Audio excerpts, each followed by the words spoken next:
دلیلی که پارتنرت باهات کات کرد چی بود؟ اسمت چیه مگه؟ کوثر. همش دوستاش بهش میگفتن کوثر رو بیا. به خبری که همکنون به دست ما رسید توجه فرمایید. دونالد ترامپ در حسینیه کاخ سفید خود را نوکر آقای خامنه‌ای خطاب کرده و گفت از این به بعد تصمیم‌های ما در راستای سیاست‌های ایران خواهد بود. و اما بشنوید از دامدار اوگاندایی که به گاوهای خود به جای یونجه دلار میداد.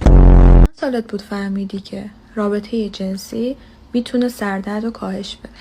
الو چطوری عزیزم؟ سردرد داری؟ کاری نداره که الان میام میکنم. تمام ایران فکر میکنن که جنوبیا سبزه یا سیان، اینا مدل جنوبی هن، یک از یک هم ماشاءالله سفیدتر. کی گفته که جنوبی ها سیان؟